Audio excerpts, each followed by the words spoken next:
Hello guys, कैसे हैं आप सभी। आशा करते हैं कि आप सभी ठीक होंगे। कल हमने देखा था BA first year second semester से संबंधित कुछ महत्वपूर्ण क्वेश्चन। तो आज हम फिर देखेंगे उसका दूसरा भाग। तो आइए देखते हैं कि शुकनासोपदेश में वर्णन मिलता है। तो आंसर है लक्ष्मी की विशेषताओं का।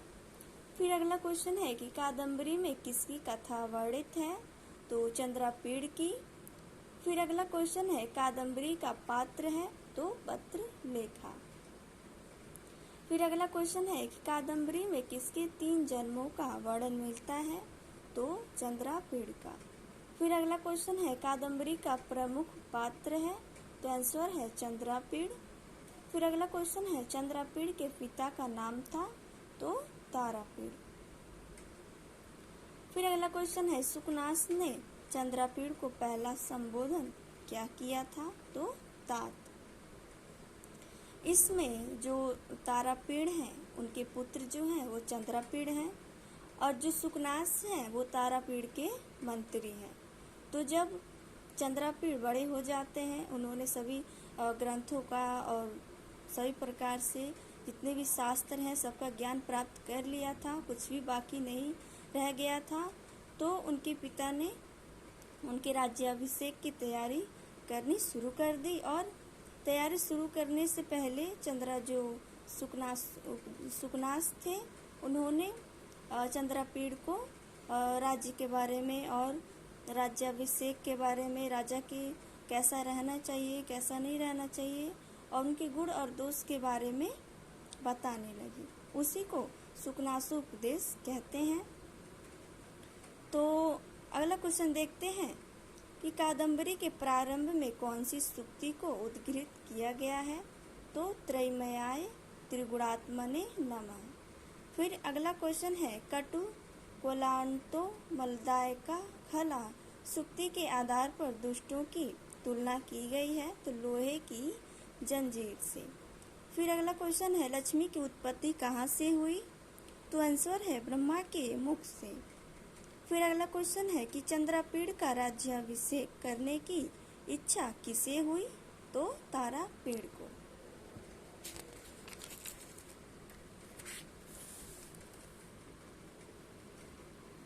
फिर अगला क्वेश्चन देखते हैं कि राज्याभिषेक या अभिषेक की सामग्री किसने एकत्रित की।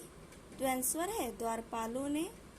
फिर अगला क्वेश्चन है कि स्वार्थी मनुष्य राजाओं से मृज्ञा के संबंध में कहते हैं श्रम। फिर अगला क्वेश्चन है कि राज्याभिषेक के समय किसकी आवश्यकता होती है। तो आंसर है उपदेश की। फिर अगला क्वेश्चन है कि गुरु के उपदेश की अवहेलना करता है तो अहंकार रूप में जिसके कानों के छेद बंद हो गए हैं। फिर अगला क्वेश्चन है कि राज्य रूपी विष से उन्मत्त मनुष्य हो जाता है। तो अचेतन। फिर अगला क्वेश्चन है कि लक्ष्मी करती है। तो आंसर है त्याग का अनादर। फिर अगला क्वेश्चन है कि लब्धापि दुखेन परिपाल्यते किसका कथन है। तो आंसर है शुकनास का। फिर अगला क्वेश्चन है कि त्रैमयाय गुणात्मने नमः इस सूक्ति वाक्य में नमः के नाम के साथ विभक्ति का प्रयोग हुआ है। तो चतुर्थी विभक्ति। फिर अगला क्वेश्चन है कि समस्त मल को धोने में समर्थ बिना जल का स्नान कहा गया है। तो आंसर है गुरु का उपदेश।